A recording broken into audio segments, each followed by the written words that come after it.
I believe that education holds the key to a bright future, not only in transforming lives, but in helping communities to see their power to shape the world. Muktangan stands at the forefront. We have dedicated ourselves to unlocking the true potential within every child, teacher, and parent. At the heart of this our educational journey lay the possibility of a powerful synergy, a harmonious connection between the teacher, the child, the parent, and the community. Over the years, we have developed into an integrated teacher and school education model. Every year, thousands of children thrive, benefiting from holistic learning experiences. Our commitment to excellence is evident in the impressive school pass percentage, averaging at an astounding 99% over 10 years of SSC examinations.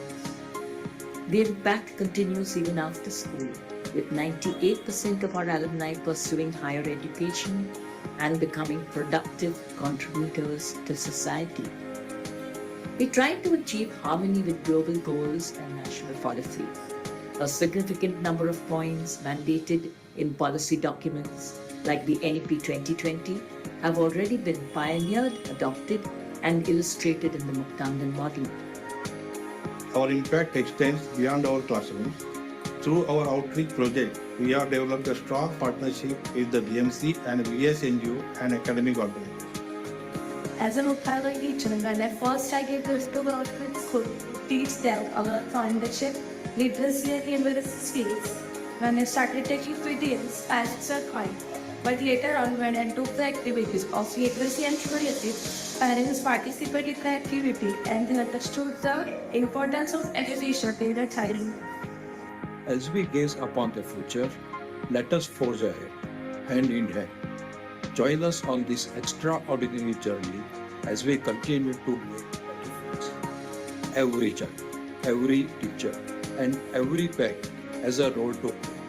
Let's unlock boundless potentials and create a world where education knows no boundaries. Fostering this engagement is not just a choice, it is an imperative if we seek to kindle flames of transformation.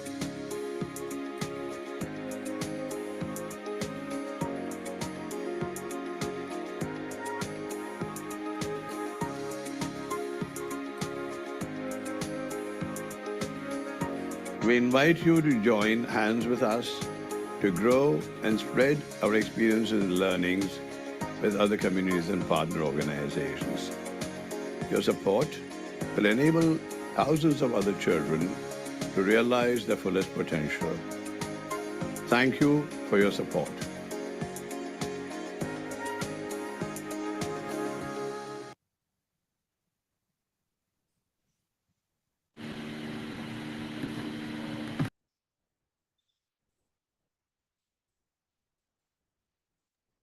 We begin? Yes, Kiran, over to you. Hello and welcome everyone. We are so glad to have you join us today for this exciting and thought-provoking webinar on shaping learning environments where pedagogy meets excellence. The way we teach is deeply connected with the environment in which students learn. The learning environment plays a crucial role in shaping students' physical, cognitive, emotional, and social development, especially as we face the challenges of rapidly changing world. This webinar seeks to inspire and equip educators to transform classrooms into vibrant spaces where learning flourishes and every student is empowered to achieve their potential. So before we begin, I would like to share some rules, requesting all the participants to stay on mute all the times. Please do keep your videos on. It helps in engagement. Kindly share your suggestions, feedback in the chat box. We shall take a few questions, if any, during the last 10 to 15 minutes of the webinar. So please do stay with us till the end. Requesting you to kindly mention your name and organization along with the question. So in our previous webinar, we looked at leadership as a core component of achieving school excellence. And now we shall explore more about the role of transformative learning environments. It gives me immense pleasure to introduce our esteemed panel speakers who bring in a wealth of experience and insight into today's session. We have with us Ms. Shikha Dutt, Ms. Rashmi Jejurikar, Ms. Zainab Bhinderwala, and Ms. Bandana Basu, who's our first speaker.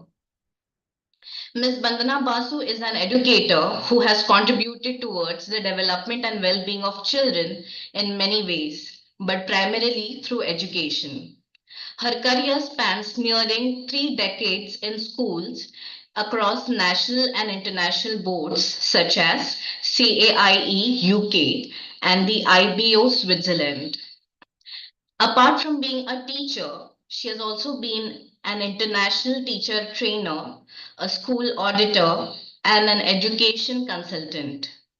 She has collaborated and contributed in Tree Nation Educational Research Project conducted by Education Development Trust, a UK-based not-for-profit organization that was simultaneously piloted in Egypt, India, and Kenya. And her articles on education have been published in international educational journals as well.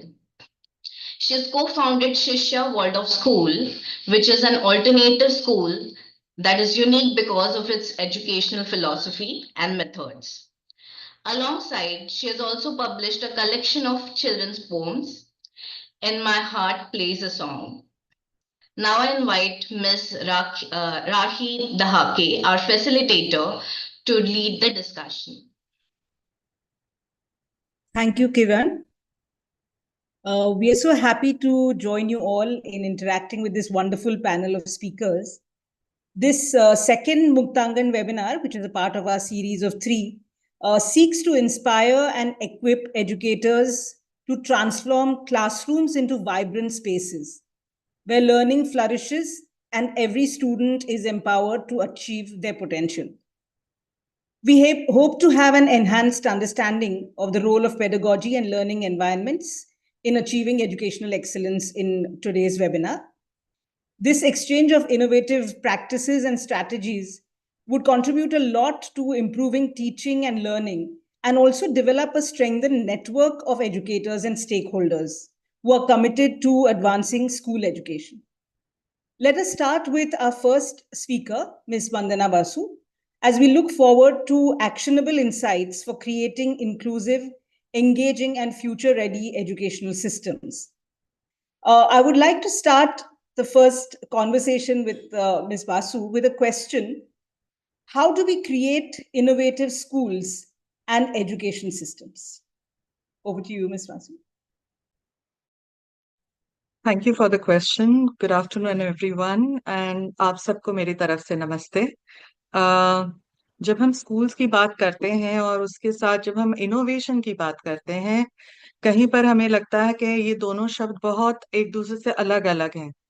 लेकिन if we start questioning ourselves कि actually schools का role क्या है, तो वहां से अगर हम इस कॉन्वर्सेशन को शुरू करते हैं, तो आई थिंक ये कॉन्वर्सेशन बहुत अलग तरह से निखर के बाहर आ सकता है. I will start my presentation, but I want to begin by asking this question कि यहाँ जितने लोग प्रेजेंट हैं उनमें से कोई बता सकता है कि आपके सोच के अनुसार स्कूल क्या जगह है? What is a school? And if you can start posting it in the chat, I will take it up from there.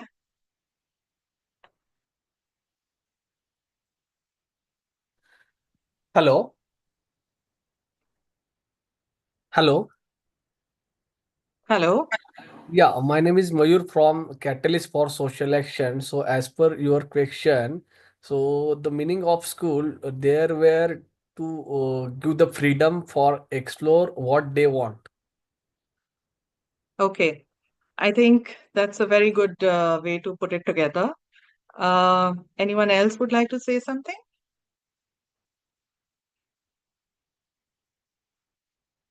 Well, okay. In the interest of time, I think I'll take this forward.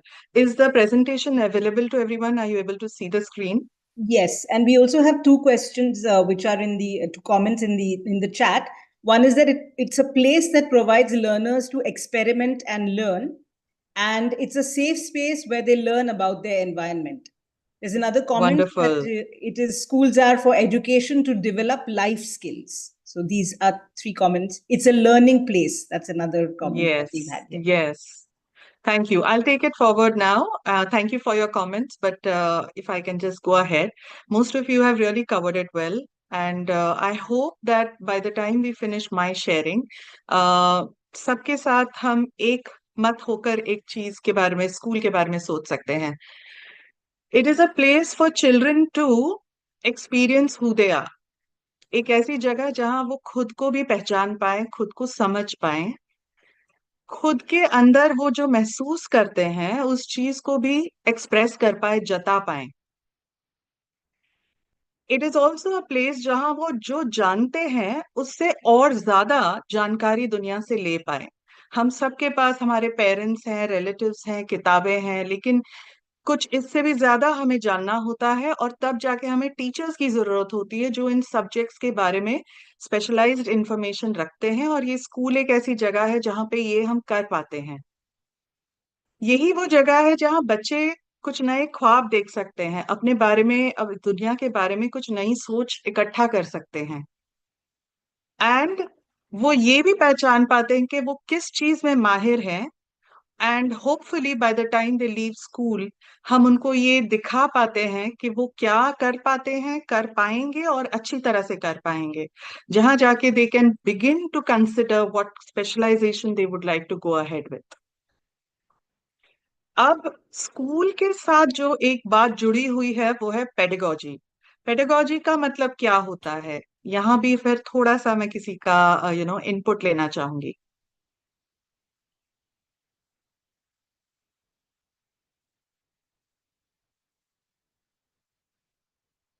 Raki, if you see any comments, please share.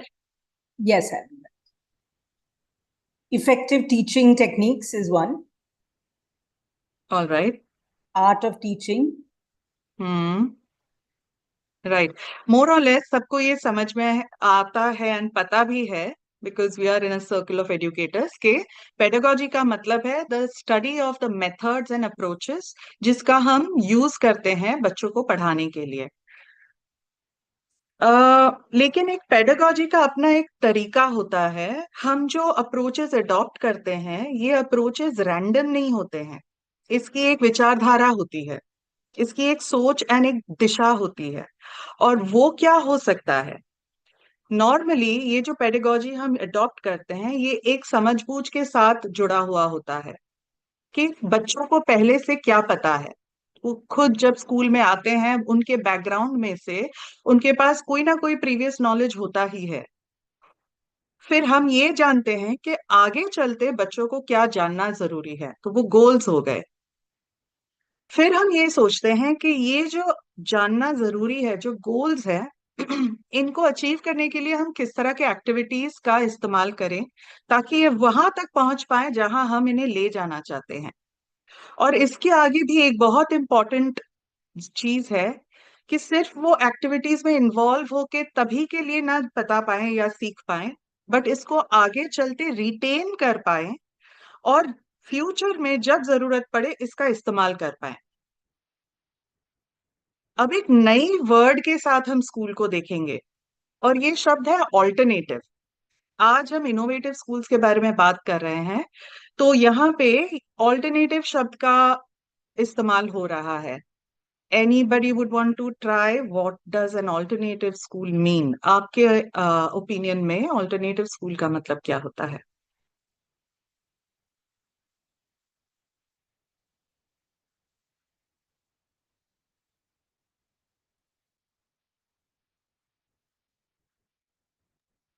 Is there anything there? There's one comment which says, does other activities, or it's a second choice. Okay मैं यहीं पे इस discussion का नई शुरुआत करूंगी. Unfortunately alternative schools वो schools हैं जो अलग तरह से पढ़ाते हैं और ये मेन स्ट्रीम नहीं है.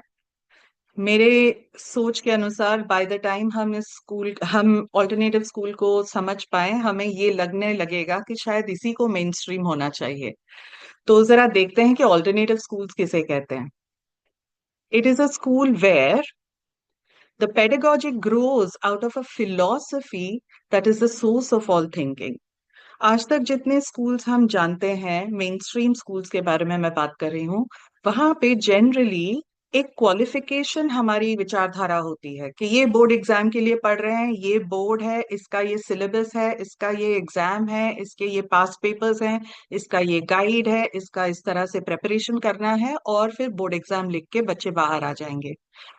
लेकिन ऑल्टरनेटिव स्कूल्स उन स्कूल्स को आज कहा जाता है जहां पे ये बोर्ड एग्जाम से थोड़ा हट के हम इंसान की तरफ ध्यान देते हैं। ये जो शिष्य है, जो बच्चा है सामने, ये एक इंसान है, और ये जो फिलॉसफी होता है, बेसिकली ये नजरिया है कि अगर हम एक बच्चे को पढ़ा रहे हैं तो ये बच्चा है कौन, और हम क्या चाहते हैं इस बच्चे के फ्यूचर में, जब वो एक बड़ा इंसान होके इस दुनिया में अपने आप को शामिल करेगा, इस दुनिया में अपने कर्मों को डिलीवर करेगा, तब वो कौन होगा, कैसा होना चाहिए। इस विचारधारा से जब हम एक पेडागॉजी को ग्रो करते हैं, इस तरह के स्कूल्स को हम ऑल्टरनेटिव स्कूल्स बोलते हैं। यहाँ का अल्टीमेट गोल ये होता है कि जो इंसान हो वो सिर्फ पढ़ाई नहीं, बट हर तरह से एक अच्छा इंसान बनकर उभरे। यहाँ हम बच्चों के अंदर ह्यूमन वैल्यूज एंड प्रैक्टिसेस को इनग्रेन करने की कोशिश करते हैं। एकेडमिक्स तो है ही, पर इसके साथ हम ह्यूमन वैल्यूज एंड प्रैक्टिसेस, जैसे इंसानियत जिसको कहते हैं, भलाई जिसको बोलते हैं, सच बोलने की क्षमता, करेज, निडरता, इन चीजों के बारे में भी हम बहुत सी चीजें कोशिश करते हैं कि उनके अंदर हम निखार पाएं। इसका जो करिकुलम होता है, ये एकेडमिक्स के साथ साथ इस तरह डेवलप किया जाता है कि ये जो ऊपर कही बातें हैं वो इसके अंदर इनग्रेन हो जाएं। Emotional health and well-being of the student is just as important as the academic qualification. हम ये नहीं सोचते कि academic qualification important नहीं है, लेकिन हम ये जानते हैं कि सिर्फ academic qualification अगर emotional health and well-being के बिना आए तो वो इंसान, आई थिंक, सोसाइटी में एक प्रॉब्लम बन के भी खड़ा हो सकता है। इसलिए इमोशनल हेल्थ एंड वेलबींग बहुत इंपॉर्टेंट है। आई थिंक आज हम सब जानते हैं कि आईक्यू के अलावा ईक्यू, इमोशनल कोशेंट, एक बहुत बड़ी जगह बना चुकी है। एंड उस हिसाब से अगर हम देखें तो स्कूल ही वही जगह है जहां पे हम इसको अच्छी तरह से शेप कर पाएंगे। अब एक बहुत दूसरी बड़ी बात है लर्निंग एनवायरनमेंट। जब हम आज का डिस्कशन शुरू किए, हमने कहा कि लर्निंग एनवायरनमेंट और इसमें इनोवेशन, लेकिन एनवायरनमेंट हम कहते किसको हैं? एनवायरनमेंट, स्पेशली लर्निंग एनवायरनमेंट, ये एक ऐसा इकोसिस्टम है जो बिल्कुल अपने आप काम करता है, इस तरह से कि इसमें पार्टिसिपेट करने वाले हर इंसान का एक दूसरे के साथ एक बहुत सहज आदान प्रदान होता है, और इस आदान प्रदान के चलते दोनों ही ग्रो करते रहते हैं। तो a learning environment has to be a symbiotic relationship where both participants are enriched. इस तरह के ऑल्टरनेटिव स्कूल का, इनोवेटिव स्कूल का जो लर्निंग एनवायरनमेंट है, इसके लिए कुछ बहुत जरूरी एलिमेंट्स हैं। वो ये हैं कि knowledge is created by the learner and not downloaded by the teacher. ये बिल्कुल अलग नजरिया है। टीचर को पढ़ाना है, लेकिन सिर्फ टीचर पढ़ाए और पढ़ाई हो जाता है, ये नहीं है। जो पढ़ रहा है उसको अपना लर्निंग खुद क्रिएट करना होता है। इस लर्निंग को क्रिएट करने के लिए जो पहली जरूरत है, उस लर्नर की रिसेप्टिवनेस है। उसकी इच्छा होनी चाहिए कि मैं पढ़ूं, मैं सीखूं, और ये होने से ही पार्टिसिपेशन मिलेगा। द पेडागॉजी, जो हमारा टीचिंग मेथोडोलॉजी होना चाहिए, वो ऐसा होना चाहिए जो इस बच्चे को पहचाने, उसके अंदर की भावनाओं को समझकर एक ऐसा पेडागॉजी बनाए ताकि वो बच्चा बहुत आसानी से अपने आप को लर्निंग की तरफ खिंचता हुआ फील करे। The lesson is engaging and interactive to encourage participation. वो लेसन ऐसा होना चाहिए, उसकी एक्सपीरियंस ऐसी होनी चाहिए कि बच्चा बहुत ही ज्यादा एक्साइटेड फील करे कि मुझे आना है, मुझे करना है, मुझे सीखना है। आइडियली उम्र के हिसाब से देखें तो छोटी उम्र में टेक्नोलॉजी का बहुत ही कम यूटिलाइजेशन होना चाहिए, और बड़े उम्र में जब बच्चे टेक्नोलॉजी को अच्छी तरह से समझ पाए, उसके इस्तेमाल का, उसके अच्छे और बुरे प्रभाव का समझ वो पा लें, तब इसका यूटिलाइजेशन बढ़ाना चाहिए। तो यहाँ से हम शुरू करते हैं एक नया एक्सपीरियंस।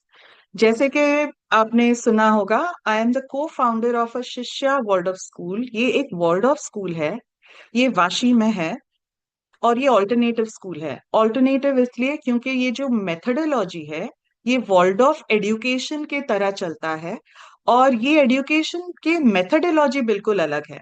और अलग इसलिए है क्योंकि एक चीज जिसको बहुत ज्यादा यहाँ पे मूल्य दिया जाता है वो है the inner world of a child. आमतौर पे हम बच्चे की बॉडी को देखते हैं, उसके हाइट को देखते हैं, बिल्ड को देखते हैं, उसके एज को देखते हैं, और उसी से ऐसे अनुमान लगा लेते हैं कि ये क्लास के बच्चे को ये पढ़ना है, ऐसे पढ़ना है, इस तरह से करना है। लेकिन हम कभी ये ध्यान नहीं देते हैं कि बच्चे की भी एक इनर वर्ल्ड होती है, और इच्छा, वांटिंग, एनकरेजमेंट, एंथुजियाज्म, ये सारी जो शब्द हैं ये दिमाग में नहीं बैठता, ये दिल में होता है। ये इनर वर्ल्ड इस हार्ट वर्ल्ड, दिल के साथ जुड़ा हुआ है। तो अगर हम एक बच्चे की इच्छा को एंगेज कर पाए तो इससे बड़ा लर्निंग अपॉर्चुनिटी हम बच्चे को नहीं देते हैं, इससे बड़ा कुछ नहीं हो सकता। So we have to learn to engage the feeling world of the child, जहां से वो अपने आप पढ़ाई की तरफ खिंचता जाता है।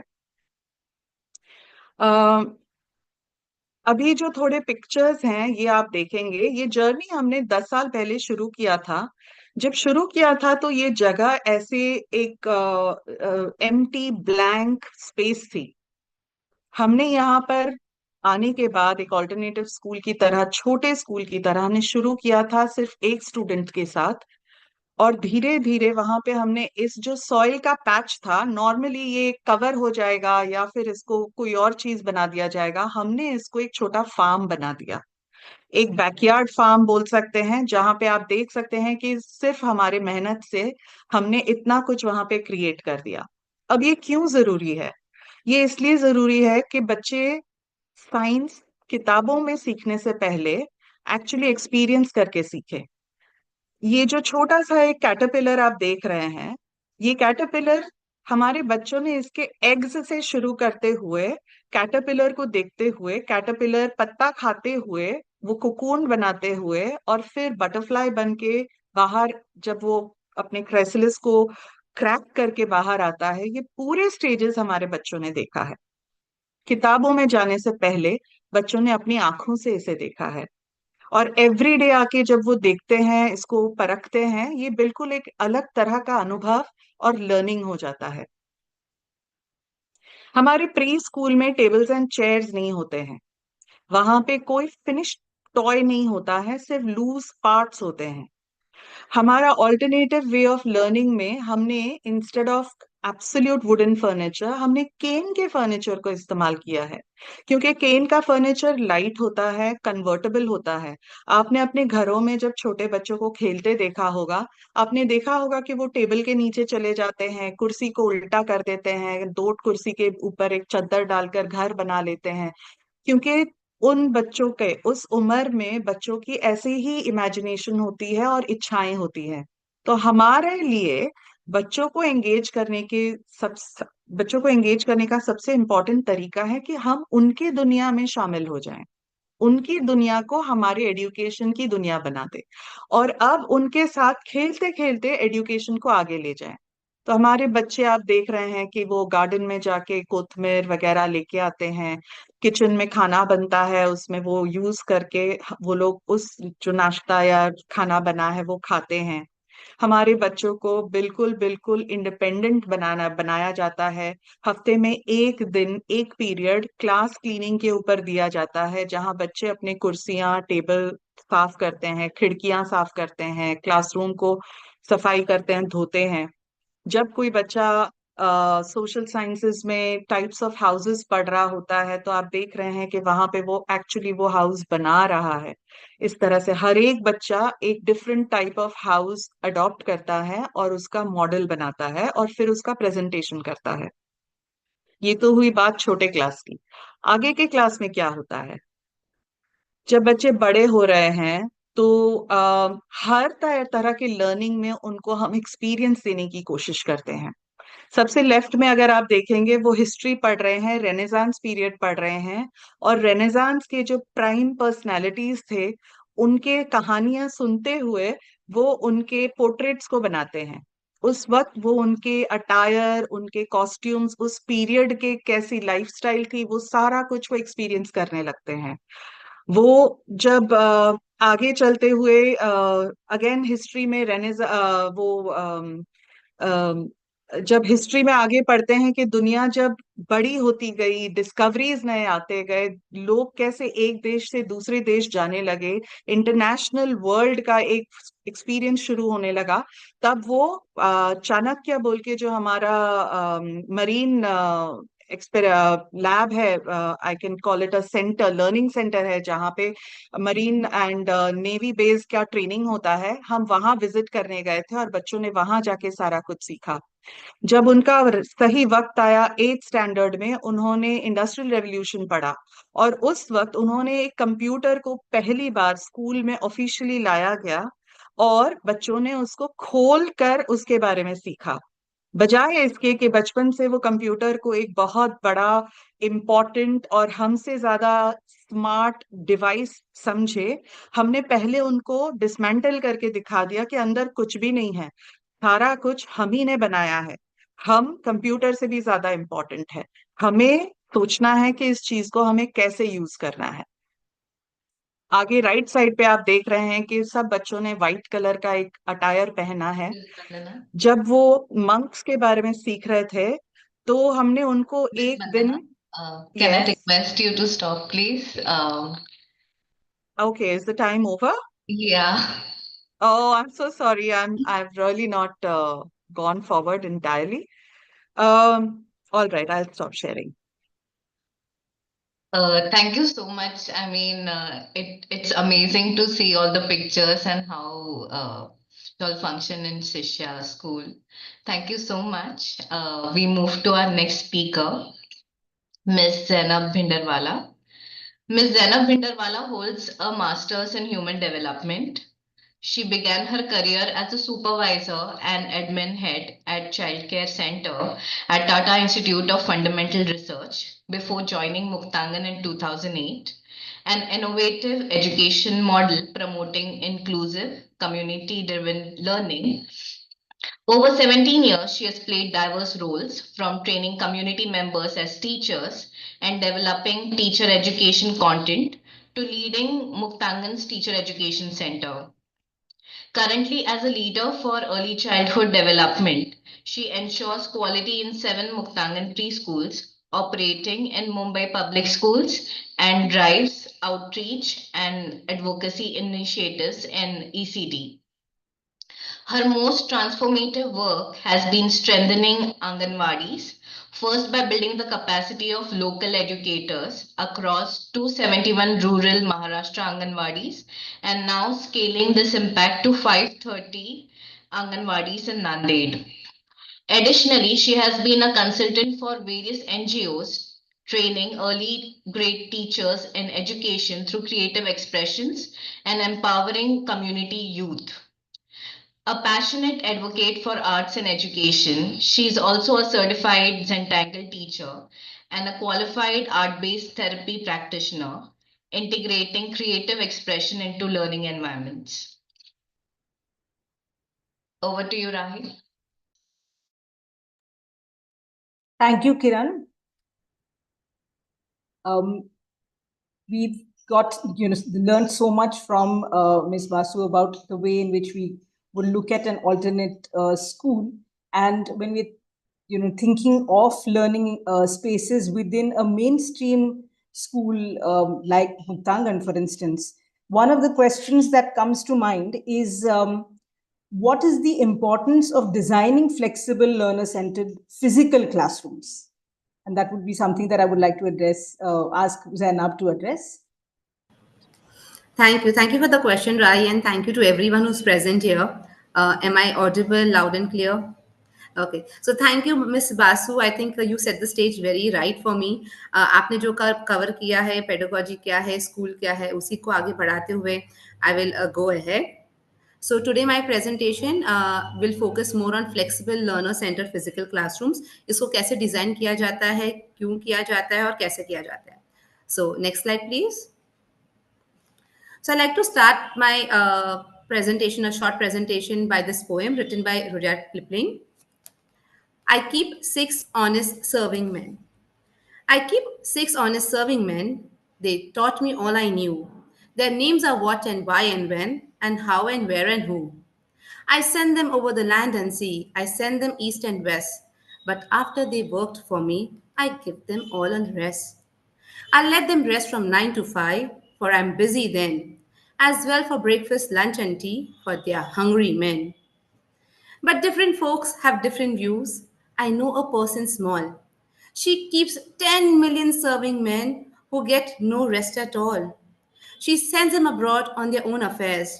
From the second she opens eyes, 1 million house, 2 million wares, and a 7 million wives. So what do you think? What do you all think? What is this poem about? ये रुडयार्ड क्लिपलिंग वेरी फेमस राइटर ने लिखी हुई है. किसको ये describe कर रहा है?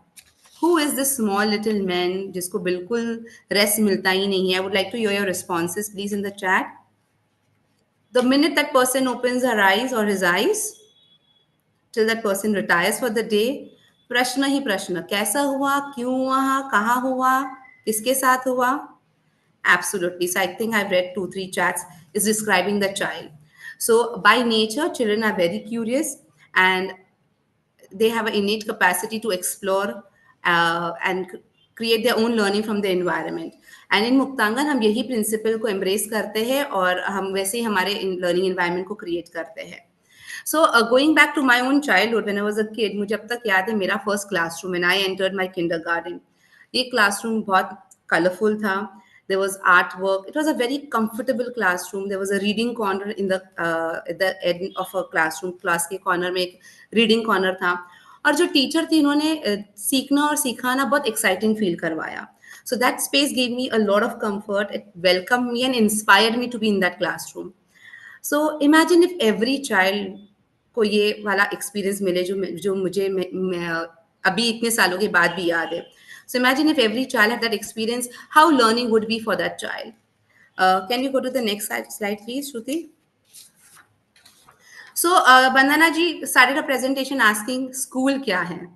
So मैं थोड़ा उसको आगे बढ़ाते हुए पूछना चाहूँगी, what is the purpose of schooling? Why do you think, why do children come to school or why do schools exist? Oh, Shruti's already given out the response, but never mind. I was wanting the audience to reply to this. Okay, जैसे हमने कहा कि children are all curious natural learners.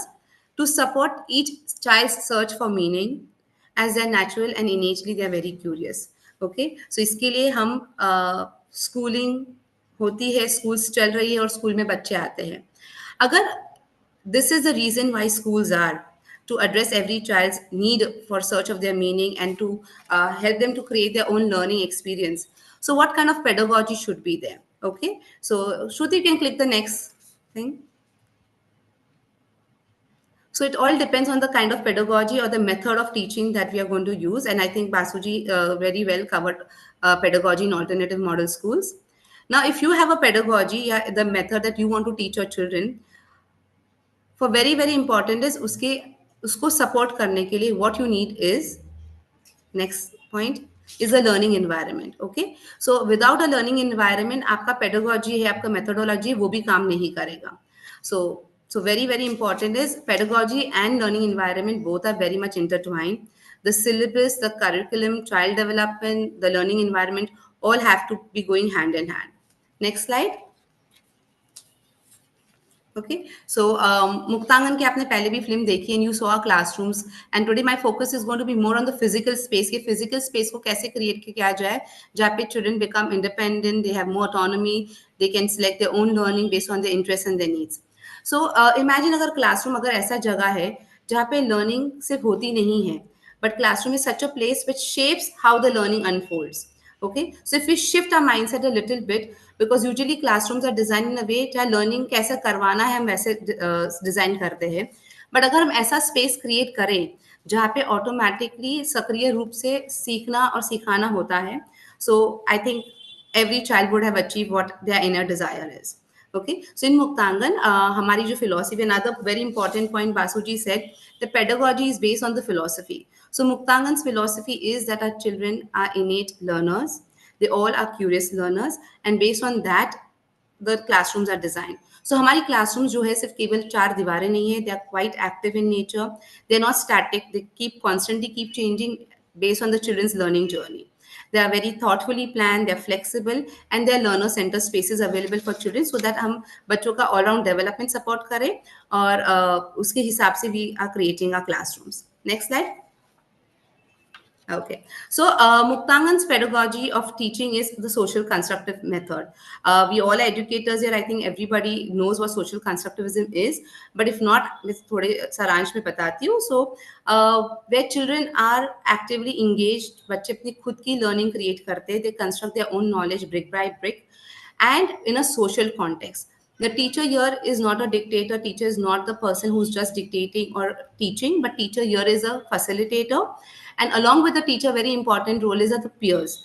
जो भी peer हमारे classroom में है, जो बच्चों के friends है, who are a little more knowledgeable other than the child, they help and support the child to create his or her learning.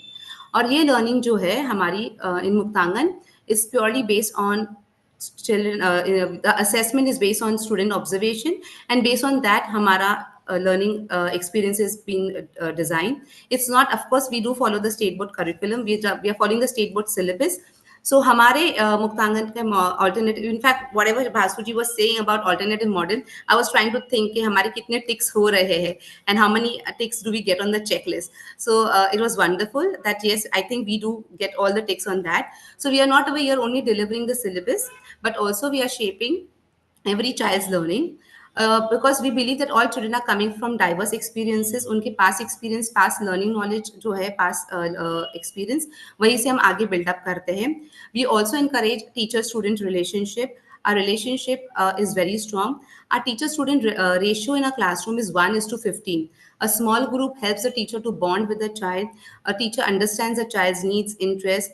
Also, our teachers are from the same community as the children. So, काफी सारे दूसरी चीजें are taking care of, the language, the cultural affinity, the aspirations that the parent and the community has. Also, in a social constructive pedagogy, it also encourages the emergent literacy, numeracy, and self-directed learning. Along with all the academic part of it, we also encourage, obviously, social emotional learning, well-being, as Basuji also said, right now is at the need of the hour. The mental well-being of children is quite spoken about right now because there's a need. And also all our learning experiences are designed developmentally appropriate as per the child's need. The teacher here in Muktangan has the autonomy to design her own curriculum. And we also involve the community because we think it's a shared responsibility that educating a child is not the responsibility of a school or the teacher alone, it's a shared responsibility. Can we go next? Okay. So what is this learning environment that we've been talking about? Okay. So हमेशा माना जाता है कि the child's first educator or the teacher are the parents. The second educator is the teacher. The learning environment is the third educator. Okay. So even the NEP 2020 recognizes that the learning environment बहुत ही crucial है. It's a very important factor in how the child develops cognitively, emotionally, as well as socially.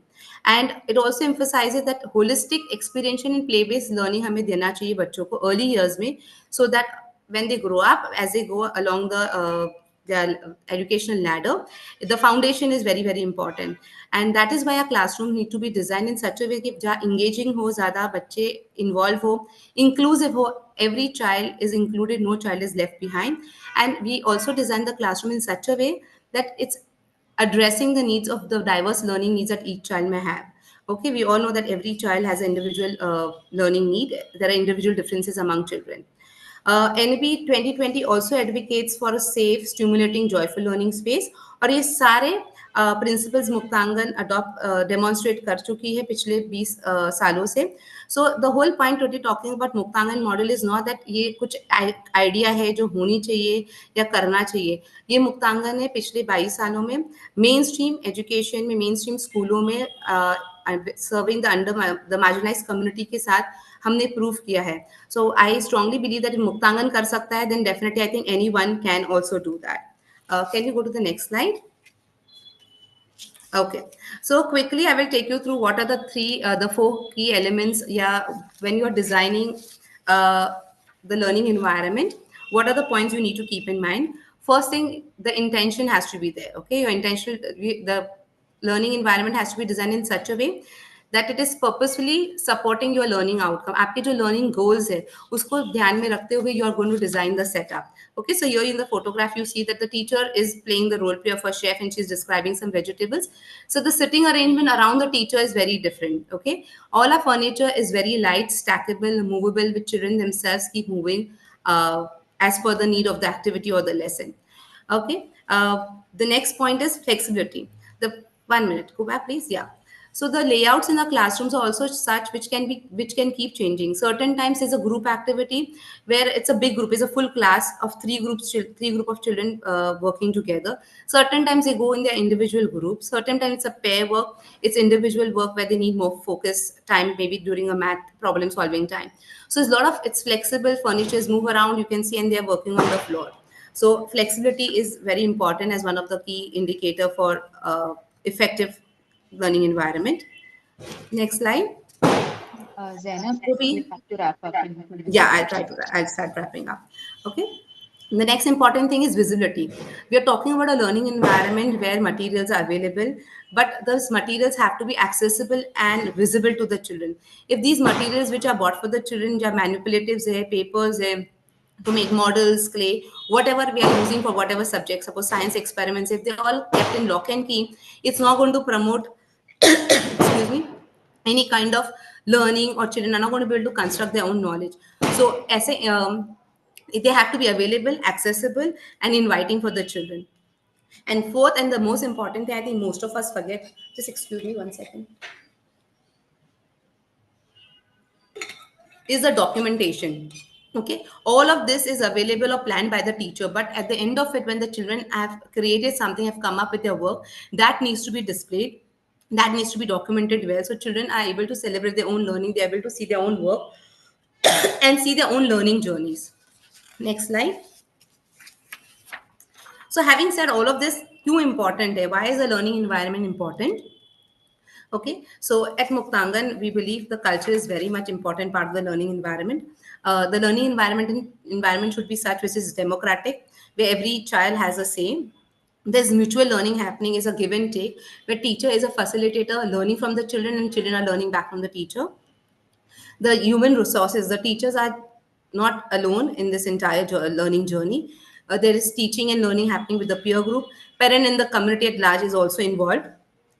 Learning resources are accessible, the classroom layout, like I said, and even in the photographs you'll have seen that the classroom's layout keep changing as per the need of the lesson plan. And the fourth and the most crucial part is respecting the cognitive aspect, that is a child's own brain. In Muktangan, we believe the biggest tool, learning tool, the most powerful learning tool is a child's own brain. So if our classrooms are designed in such a way which is supporting the child's limbic system, is supporting the brain development, and if the child is a happy child, the learning happens accordingly. Last slide, please. Okay, so the three aspects of a learning centered flexible classroom. The physical layout, I think I've spoken about it a little in the presentation earlier. So physical layout, the design has to be child friendly, flexible spaces. Okay, like I'll give you an example. There are in our preschool classroom, in our younger grades, there are no furniture, there are no stools or chairs, but children sit on the floor and there are circle painted. Okay, as they move up in the primary classrooms, there are smaller groups with shorter stools where children can still interact and look at each other, and it's a small knit group. And as the children grow, the furniture then moves from the shorter stool, they become taller stools or chairs. And again, the flexibility is continuously there of moving around in the classroom and rearranging the tables and chairs. Also, in the younger classrooms, we have learning zones, which are different areas specific to science, music, where children do pretend play. There's art and music area, there is maths, there is the writing area, there is a discovery of the world, or the EVS area also. As the children move up in the higher grades, these classes then become subject specific. So what happens during this time, the children select their own, based on their interest, they go to that particular area or that subject classroom and select a learning experience to suit their own need and interest. So I've been getting warning to please wrap up. Okay, go to the last slide, please.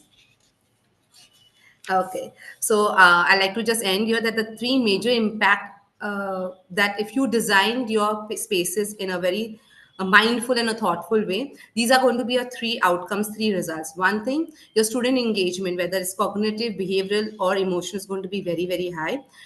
Social emotional growth बच्चों का होगा because there's peer learning, there's collaboration, there is problem solving. Because children work and sit together, there's more empathy. And the last important part is there's whatever they learn is going to be for lifelong, and they learn a lot of adaptability. They learn life skills because the environment of the classroom is allowing flexibility. There's more resilient in our children. Thank you so much, Zainab. We've just got a very sort of minute flavor of the classrooms in Muktangan through your presentations. There's always so much more to hear about, especially thinking of physical layout, sensory rich environment, as well as the learning zones, which is the way in which we can make physical classrooms flexible learner centered spaces. So now as we move on with the presentations, I would like to request Kiran to introduce our next speaker, and then we'll continue. Thank you, Rahi. Our next speaker is Rashmi Jejurikar. Rashmi is a trained biologist and she's done research in neuroscience at NCBS Bangalore. She then got interested in school education and the neuroscience of how we learn. Rashmi worked as curriculum and program developer at Agastya International Foundation, an NGO working in the space of hands-on science education for underprivileged children in rural India. Rashmi believes that her association with Think was a transformative experience for her as it helped her overcome fear and insecurity associated with open exploration and begin to see learning as an exciting journey. She's also taught middle and high school science at Farm Hill Learning, Krishnagiri, where she has tried to incorporate inquiry and critical thinking into teaching practice. Over to you, Rahi. Thank you, Kiran. Rashmi has been a facilitator engaging with inquiry-oriented education for various groups, both in terms of background and age. So I would like to ask a question of Rashmi. If she could highlight some experiential and inquiry-oriented learning approaches in your presentation. Yeah. Hi, thank you all for having me. I think of all the speakers, I probably have the least amount of experience in the education space. Nevertheless, I'd like to share some of the insights that I have gained and my own learnings with using inquiry-oriented education. So my work in education began with pedagogy, but with Agastya Foundation, where I did exhibit design and enriched the pedagogy that was already there to ensure that no misconceptions are being created through oversimplification of a model or of a certain activity to represent a certain biological process. But then I got associated with Think, which is a collective interested in inquiry and critical thinking across age groups. And, I want to pick up on what Zainab said earlier about the brain being actually the most important tool pedagogical tool that we have access to. And, the human brain offers tremendous opportunity in terms of what it can do. And also a lot of challenges because of all the hang-ups and everything it gets stuck with and, pushes itself into a corner when it comes to open-ended learning. So I have actually worked with, like Rahi said, several different contexts to be able to, use this kind of an approach. And I'd like to share my experiences. So if you could just go to the next slide, not this one, the next one. Yeah. So we've, heard about different kinds of goals that an educational program can have. And it's important for us to separate, first of all, what the aim of the program is and how we achieve that aim. So for a lot of times, when our pedagogy, especially when it's very exciting, we tend to conflate the two. We make the pedagogy the aim of our program, but that's not the case. The pedagogy is just a means to achieve a certain goal.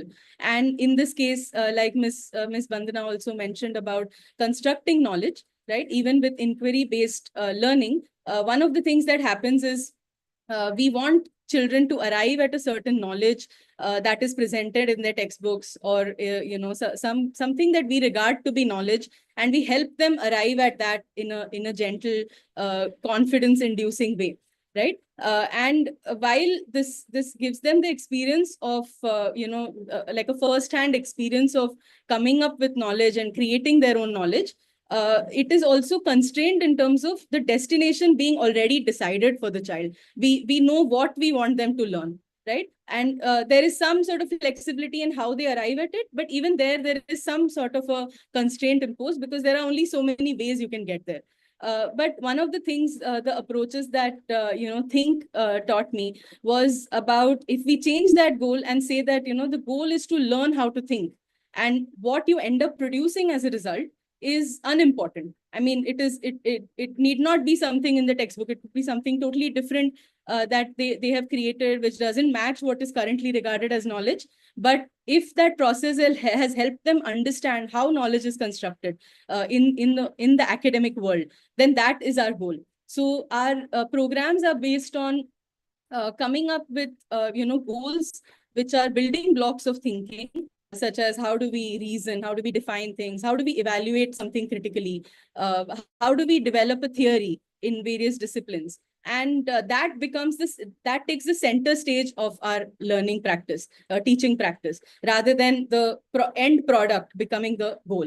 And we are born with all of this. Like when we are young children, we are constantly trying to make sense of the world around us. But, this thing never is given sort of the center stage. That is never the goal of a program. When we become better at it, it's usually the byproduct of something else. And, we imbibe it in some casual way. But what we are trying to do is make that the focus of our teaching practice. Could you go to the next slide?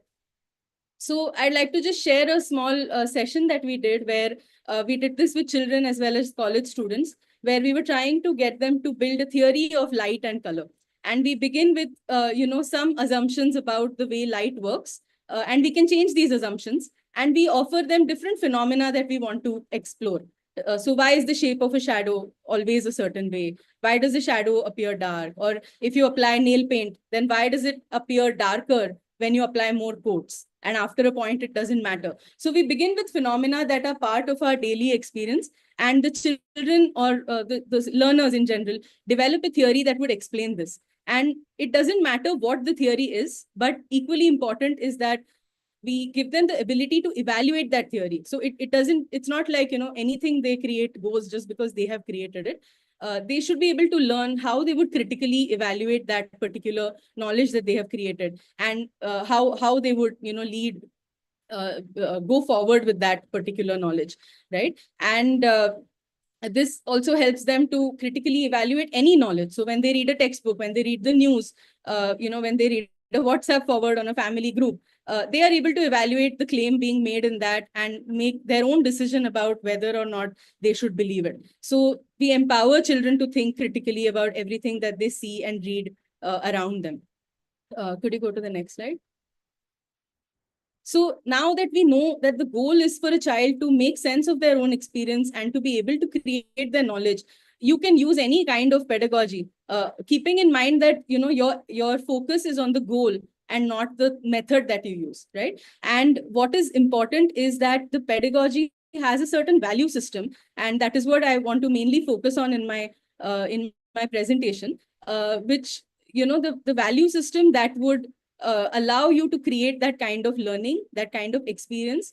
And like we said before, the brain, has all kinds of hang-ups, and we don't want children to, in general, become insecure or be afraid of not knowing something, or, hide the fact that they don't know something, not raise their hands, right? And all of these become patterns as we grow older. So it's much easier earlier, but as we grow older, we completely like start eliminating experiences where our insecurity or ignorance is revealed. So that is something we want to completely remove from their minds and make it a joyful experience where, uncertainty and not knowing is a beautiful thing, because then you get to know it. And that is what, I have tried practicing in these various contexts. And what I've come up, I mean, for myself, is a sort of value system, or you can think of it as a checklist of, things that you can do as a facilitator to allow these experiences to, shape them in the right direction. And this is also a kind of learning environment, but it's not physical. It's a sort of emotional learning environment provided by the facilitator. And, if possible, the school, the family, if everybody is of this kind around the child, we end up creating a world where children are not afraid, and children themselves become that way when they grow older. So so I have a few points that I thought I would share. Some of them may seem very simplistic, but what is important to note is that unless this is done relentlessly and without compromise in every single teaching effort that you do, they appear simplistic. But what makes it challenging to actually do that every single time? And that's what I'm trying to adopt for myself, and it might help some of you. Could you go to the next slide? So a lot of children say that, I mean, I've heard this from children, that everybody says we should ask questions. But when we actually ask questions, no one wants to hear it, especially if it's something you don't know the answer to. So there are different levels of questioning. One of the questions is, like where you ask a question, like a what question, like an information question. And the teacher either knows the answer or doesn't know the answer. And if the teacher doesn't know the answer, that, child is banned, like in general, in a mainstream school, right? So, but there is another level of questioning where if I make a claim in a classroom that, oh, this is good for you, and the child questions that, I can't be, authoritative and say that, no, it is good for you because I'm telling you so. So we need to genuinely be okay. And it's very hard to be okay because, if a sixth grader asks you something and you don't know the answer to that, you do feel kind of weird, but we want to remove that, feeling, and we want to be genuinely okay with our ideas being questioned.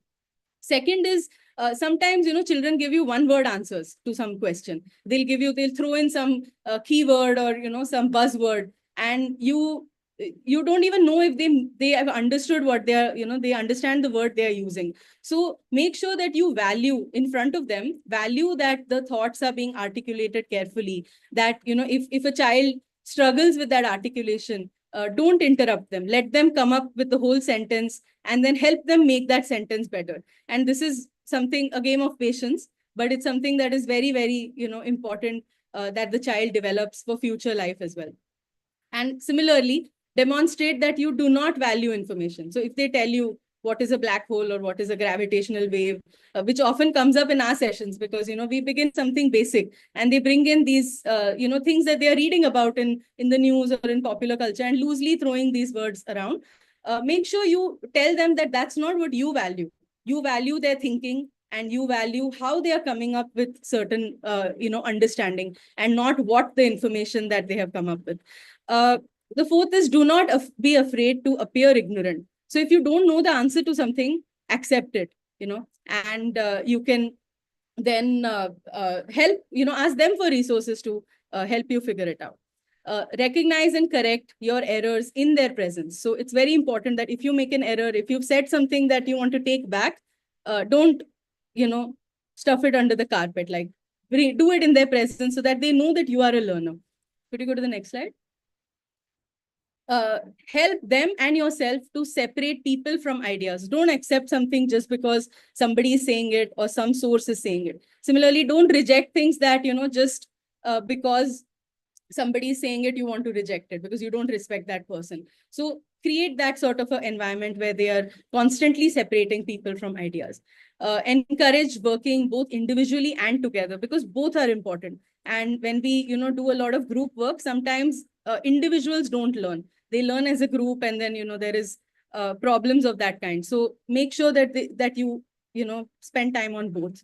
I think this was touched upon earlier about helping them make their learning explicit. What have they learned? What have they not understood? Help them every time to see that. Then deliberately leave some things unsaid. Don't try to give all the information that you have. Be okay if they've not understood something fully, because it is a long-term process. It's not something that is just going to happen in one session, right?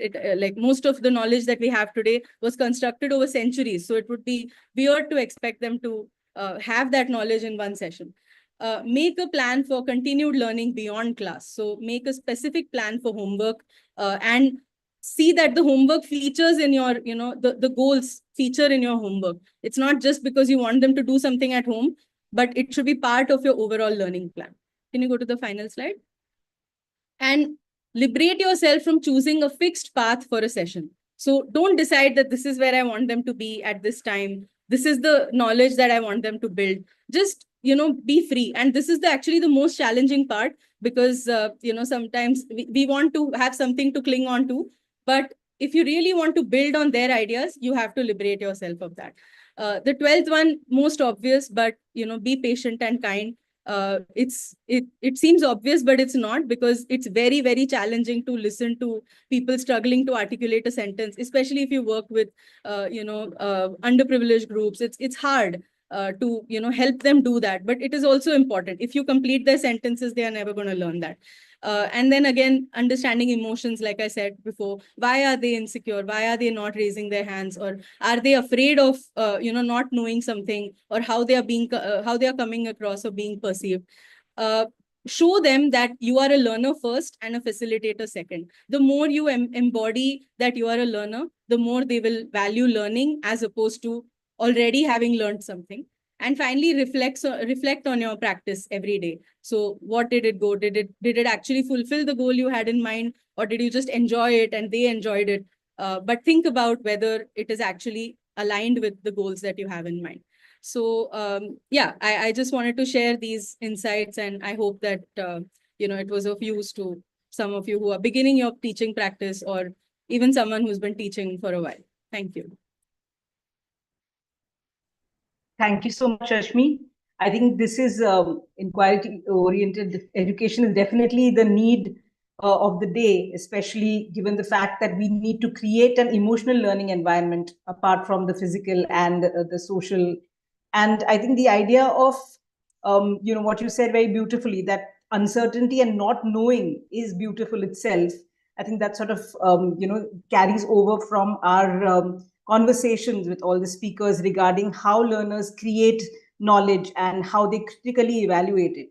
So I think that's something that one should always keep in mind in terms of, the idea that one needs to hold knowledge tentatively as well, not just have everything as, boxed in and ready to sort of be offered to someone else. We'll have Kiran introduce our next speaker, and then carry forward these conversations in the Q&A session as well. Thank you. Thank you, Rahi. Our fourth speaker for today is Ms. Shikha Dutt.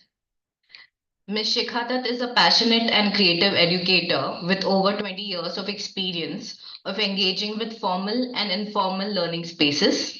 She has a deep commitment towards enabling learning spaces and programs that encourage experiential and self-directed learning and foster a sense of inquiry and reflection on the nature of the self and the awareness of the world we live in.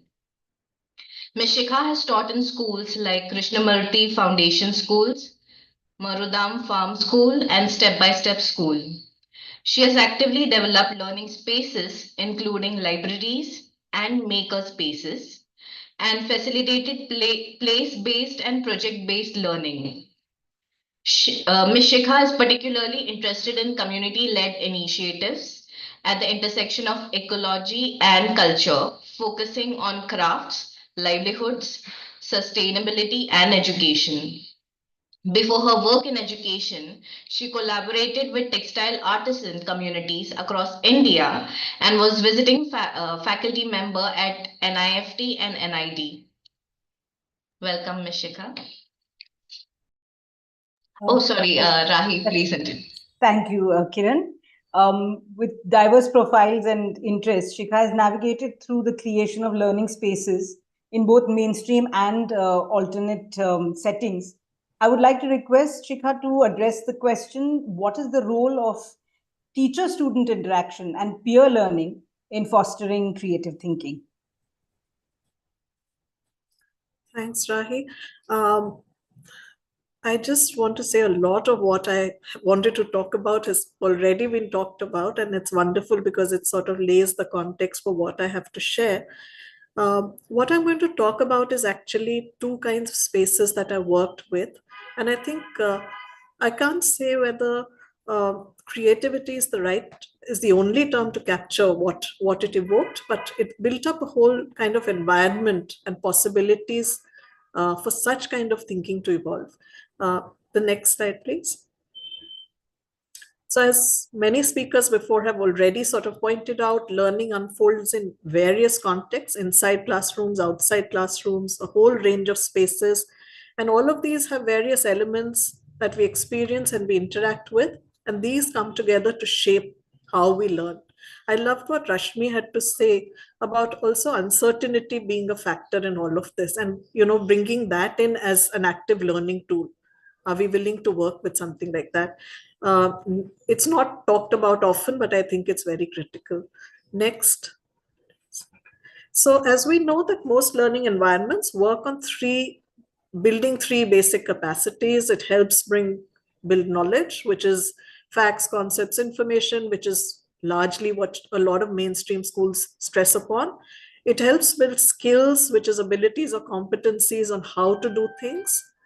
And the last and perhaps the most important thing it actually focuses on is building dispositions, because dispositions are the attitudes and tendencies, value systems that children carry with them through life. And I think this is the one which is least stressed upon, unfortunately, in our education system, but is perhaps the most important thing. Next. So some of the questions that we're going to look at is, how can a learning space shape our approach to learning? I think Zainab talked about it at great length.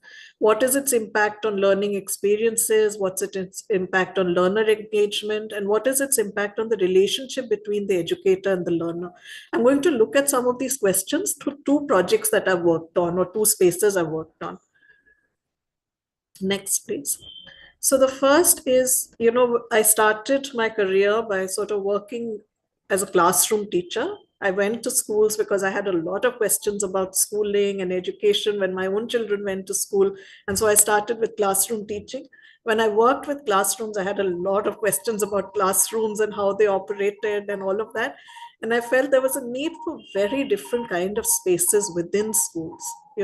Schools are largely classroom centric. And I felt there was a dire need to break out of the stranglehold of those classrooms, because classrooms are not always the way Zainab has talked about them. They're not always sort of flexible learning spaces. They come with their own limitations. They come with their own baggage. Now I realized that there are spaces in schools which have possibilities to be far more sort of open learning spaces. And two such spaces that I could identify that are used by students across the school are actually libraries, and a second space, which is what I call a maker space or a tinker shed. And both of these offer possibilities for a very, very rich kind of learning to happen. So let me start with the first. Now, this is a library in the school where I'm currently working. When I started with it, it looked like this when I first joined. And I could see, books locked into cupboards, desks placed in a certain way. And as you can see, that sort of created a certain, for a child who would come in, a certain preconception of what the space was meant for. It was meant for serious study, and very few children bothered opening the cupboards to reach those resources. And the next slide, please, Rai.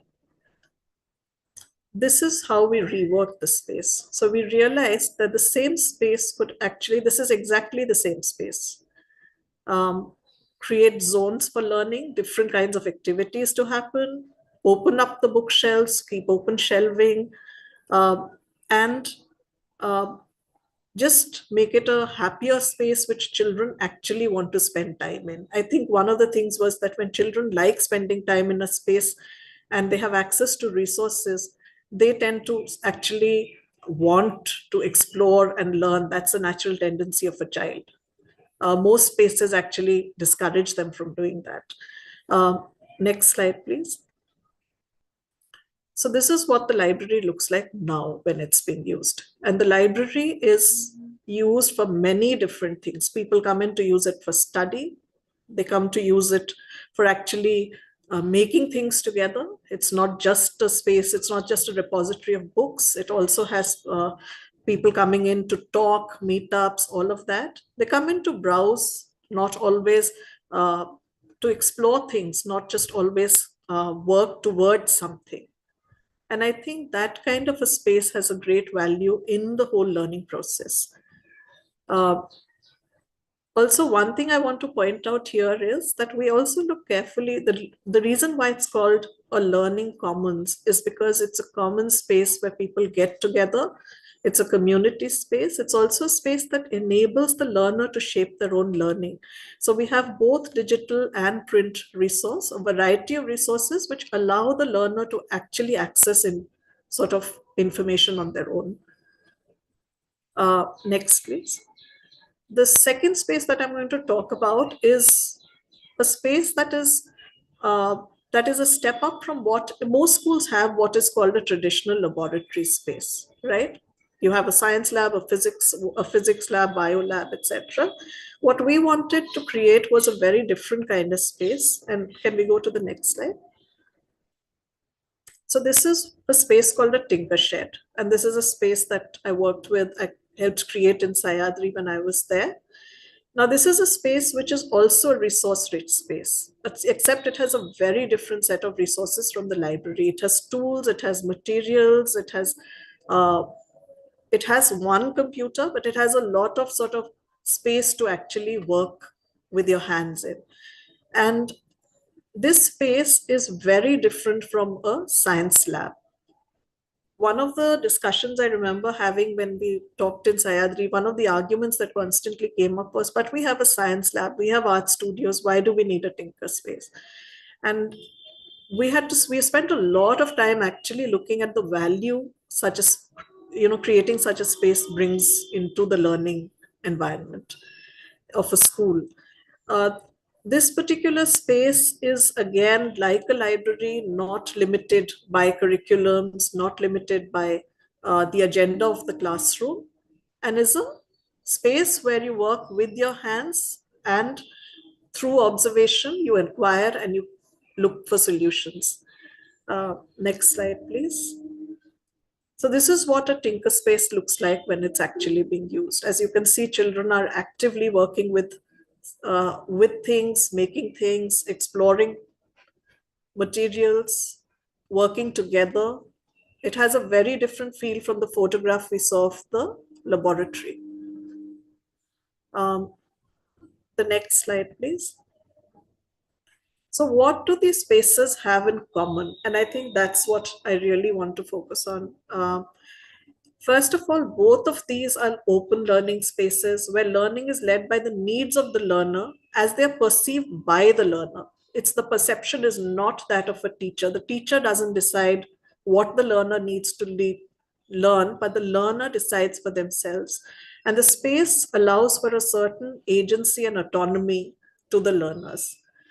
I'm sorry, the second bit has got cut off, but it was actually about how these are beyond the realm of subject areas and their limitations. So they allow the learner to sort of navigate through many different areas of learning seamlessly. And that's the beauty of this kind of a space. They're not constantly sort of cut up into little bits and pieces. The third is they offer equitable access to resources.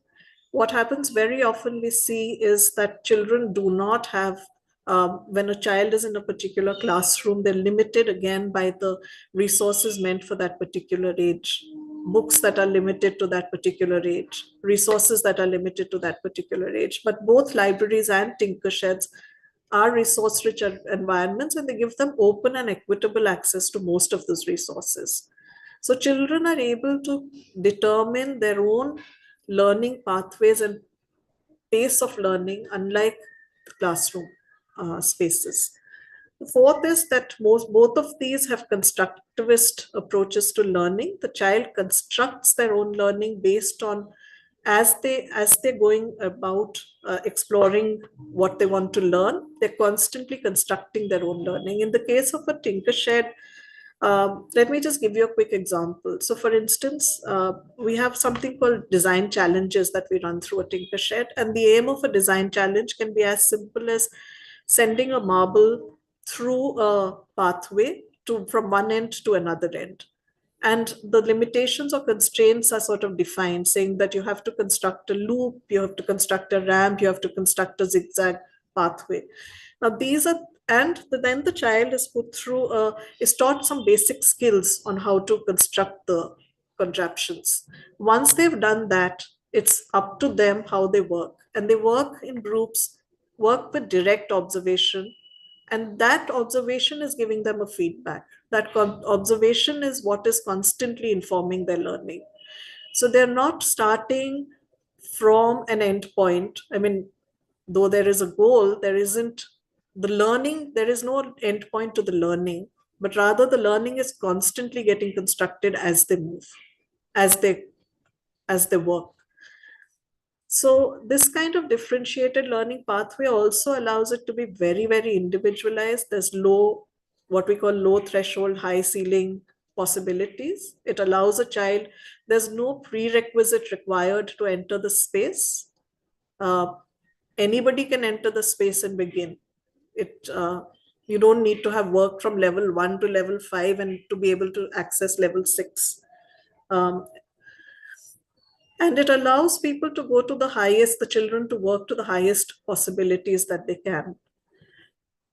These spaces are all fundamentally inclusive, non-competitive spaces, because there is no one right answer. There is no one solution to a problem. There is no one set of absolutes. There's no room for comparison, and therefore non-competitiveness. Both have a certain playful attitude towards learning with tolerance for failure. They build a sense of community and collaboration. And I think the ninth point is what I would also like to emphasize. They promote the democratic principle of freedom with responsibility. Now, we talk a lot about self-directed learning. And we want our children to be self-directed learners. We give them access to a lot of information resources, but increasingly it's also a challenge for children to learn to self-regulate. And this kind of an approach gets children to do both, to take ownership for their learnings, but also learn to regulate how they use the resources that they have. Lastly, the role of the educator is not an authority in this space at all. In fact, it really helps if the educator is very often doesn't know, beyond very basic skills, is not even well versed in that subject, because I've seen that then the child and the educator truly learn together. They're co-learners in the journey of the child, and they're guides from the side. They don't talk from the front. They do not demonstrate. They do not, beyond the fundamental skills that I talked about. They don't go beyond that. They know nothing more than what the child does. So I think this is pretty much it. I'm sorry I was racing through it a bit, but... Thank you so much, Shikha. I think what was really significant about the presentation was the idea of the natural tendency of the learner to explore and learn, want to explore and learn, and that to be able to give that space to children, I think becomes something which is, in fact, not just a moral responsibility of the educator and the system, but also finally something that will shape the future and create, further such spaces for the next generation of students. So it was, I think, a wonderful experience to have all the four speakers share various views and insights from their own experiences. And there are some questions already which are coming from the speakers, both here on Zoom and those who are watching the live stream on YouTube.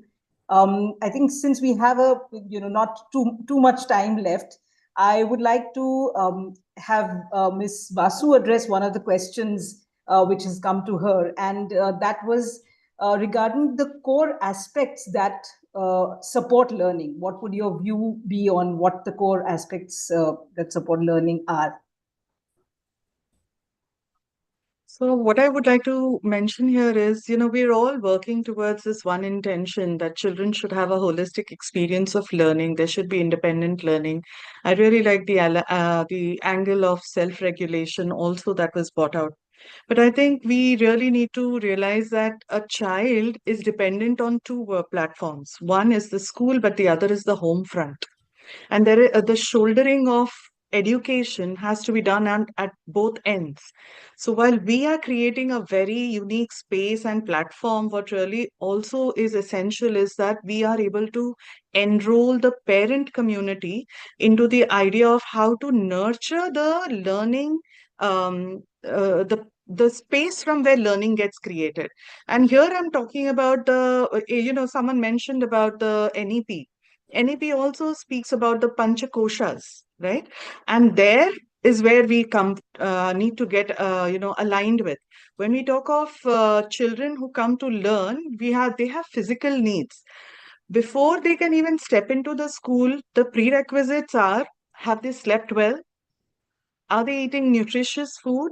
Because look at the environment in which children are growing today. They are all around surrounded by 24/7 media. They are eating a lot of junk food. And if we want that children are present to the efforts that are being put in by the school, the inner presence requires that they are supported from the inner world. So that is one thing. Enough play. Another thing that we want to see is that our children do not have excessive screen time. And they are also not having gaming addictions. I may be talking off the panel conversations here, but I'm actually saying things which make a huge difference to the environment of learning that teachers are creating. So even if it's a class of maybe 30, for all we know, maybe 15 of them are not sleeping on time. And that becomes a hurdle for a teacher to deliver the lessons. From the second angle is how organized is their after school time. One of the teachers mentioned about the homework, and the goals have to be carried forward in the homework. But are the home spaces allowing for that to develop? Because nowadays we see that even assignments and everything, they are being eaten up by other practices. How are we making sure that the learning has a space of incubation in the child and also is evolving within the child? Then we also need to consider something very beautifully spoken here, the relationship between the teacher and the student. There has to be a sense of trust, love, and comfort with the teacher so that we are able to allow our children free expression and self-confidence. Because unless there is free expression and acknowledgement coming from a teacher, in the lower years, it does not shape into confidence of a child. Nothing is automatic. Everything needs a very, very symbiotic association there. And of course, what we want to tell, which everyone has said, the opportunities we give our children. So in my world, there is a four-pronged process. PORE, prerequisites, being organized, relationships, and experiences. I think this holds the entire learning space for the child from the individuality point of view. Thank you so much, Ms. Basu. I think there's never enough time to do justice to everything that we want to learn from speakers like you, and with so much experience and diverse sort of range of suggestions and advice that you can also have for the speakers. One of the questions, in fact, was directed to the presentation that Shikha has made in terms of just the fact that there might be quite a few constraints. Let's say if it could be limited staffing or it could be a government school space. And the question is that, is there a way in which we can change that setup given the fact that we might have certain constraints when we are teaching in schools like this? Yeah. Yeah, I was thinking about that myself. I think there are people who found a work around that, in the sense you have now libraries in boxes where you can create class libraries. And that's one way of sort of creating the same sort of approach to learning and creating a space like that within classrooms or within a smaller cluster of classrooms. You have similarly, you have something like a tinker shed in a box, where you have all the resources that go into a tinker shed going into a small box, and that opens up and transforms the classroom learning space into a kind of tinker shed. I think what's really important is the intent behind the spaces, and if that is there, then one can find ways of working around the constraints. Right. And I think even with Zainab's presentation, we did have a certain glimpse into the kind of possibilities that exist in a BMC school as well. And there was a question for Zainab, in fact, which was related to something which is her own experience, not just the presentation that she has made today, which was relating the way in which one could go about creating the environment for early childhood education as well. Yeah. So, Rahi, I would also want to add to what Shikha, the question that Shikha was just asked about how do you do it in the mainstream with a government system where resources are constrained? Even in the question in the chat, I read about some people asking that, teacher staffing is an issue. So, I would just like to add over here a Muktangan's own experience, that one of the process that Muktangan strongly believes and follows is that we believe that our teachers are equal stakeholders in this entire process, and we develop them, empower them as being reflective practitioners. So every teacher, whether it's a preschool teacher, an ECE teacher, or a high grade teacher, the learning environment is just not the physical space. The teacher must know how to use it. I think that's very important. So constantly the teachers are observing the classroom, they're observing the children, they're reflecting, and they reflect on their own teaching practice. So I think even if resources are constrained, if a physical classroom space is a constraint, as an individual, as a human resource present in the classroom, a teacher can play a very, very crucial role. So what we have in Muktangan, we have daily planning meetings in the early years in the preschool classroom, and in the higher grade classrooms we have something called as a curriculum understanding, development and design meetings. In these meetings, the teachers share their observations, what the students have shared, what the student were capable of achieving in the previous learning outcome. There's a constant feedback loop where something is planned, a learning experience is designed, is created, is offered to the children, and again if the children are not able to achieve, then again a new learning experience has been created. I think through these two major practices that Muktangan follows, we've been able to sort of address a resource constraint or any setback, like where there are more children and few teachers. I think we've also done in our outreach projects as well, where the teacher child ratio is large, where one teacher is handling 50-55 plus students. So in these reflective meetings, what also happens is it's not only about the activities or the learning experience that the teacher is giving, also emphasis is laid upon creating the learning environment. So the sitting arrangement is discussed, whether it's a big group, it's a small group, individual activity, then the layout is discussed, whether on the floor, on the table, on the chair. What are the resources that are required? How do you procure it? Again, accessibility, visibility of that. Whether it's going to be done indoor, outdoor, again, wherever the space is available. Again, if it's a space constrained classroom, so this is what the teacher can design and plan her lessons accordingly. And also another important thing is what I also spoke about, the documentation, the children's display. So it's not the teacher teaching and teachers got the materials, but students, their work, their charts, there are word walls in our classroom. Students' work has been put on display. All of this together creates a learning environment for a resource constrained classroom in the mainstream. And Rahi, just to address what you asked me about ECE, about early years, I think early years in the preschool, it allows us far much more flexibility in terms of the physical classroom layout. Also, in within Muktangan and most preschools across the globe also recommend that there are no heavy, bulky furnitures. There are no fixed sitting arrangements. It's movable, it's flexible, it's open spaces. I think that is what it is, and I think ongoing teacher training is what is required, which will keep helping the teachers to think, reflect, and keep changing their learning space for the children. Thank you so much, Zainab.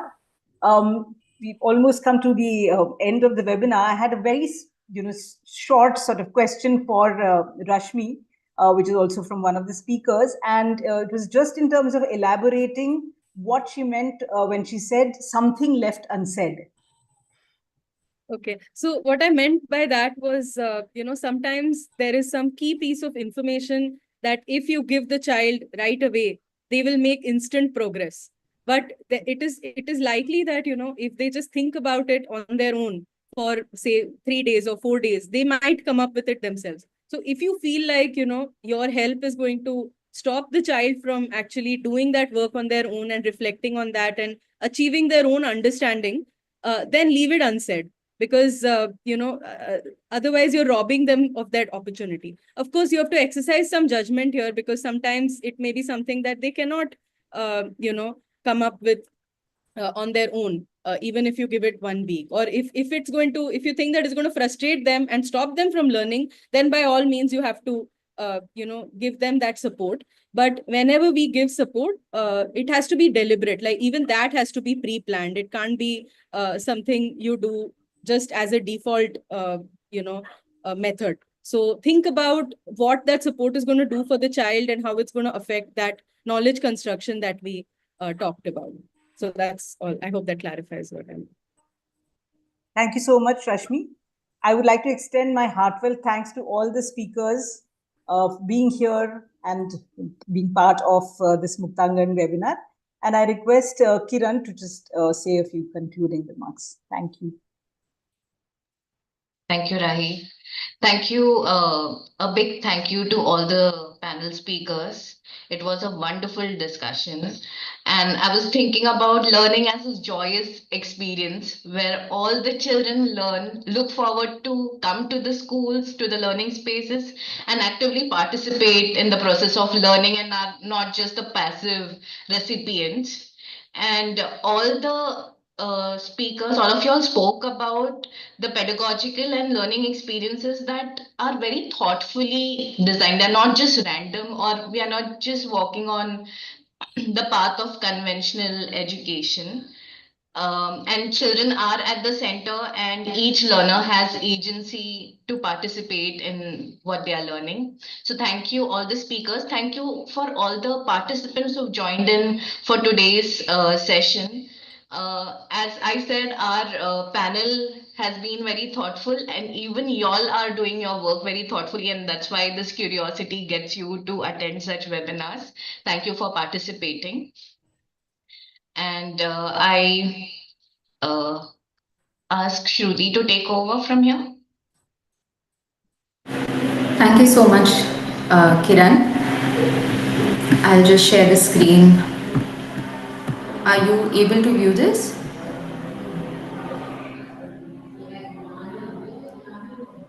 Am I audible?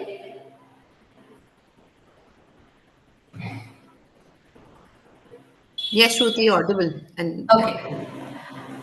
Thank you once again to all our speakers for sharing such key insights. I think there are so many points for us to think about and reflect on. So I'm sure that this is only the beginning and this conversation will keep going on.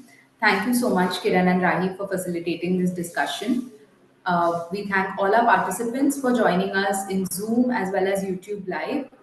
Uh, Please do stay tuned with us for the upcoming webinar as well. We request you to share your feedback using the link provided in the chat box, or you could also scan the QR code which was shared earlier. And we will be uploading the recording of this webinar on YouTube. So in case you would like to share it with others or view it again, it would be available. This is the second webinar of a 3-part series. we had our first webinar on leadership, empowering communities for sustained school excellence, which is also available on our YouTube channel. So please do go view the first webinar as well. And do stay tuned for our upcoming webinar, which will be on assessments for school excellence and how do we actually work on our assessment practices and processes in light of fine-tuning pedagogy. This will be on the 18th of March, again from 3 to 4:30 p.m. And we will be sharing the details very soon. So do stay tuned with us.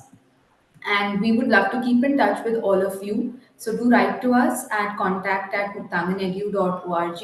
You could visit our website to know more about our work. And please do follow us on social media and also do share anything interesting that you are doing in your own organizations, because it will be a great source of learning for all of us as well. So do stay tuned and do keep in touch with all of us. Thank you once again. Thank you. Thank you. Thank you, everybody. Thank you. Thank you, everyone. Bye. Bye.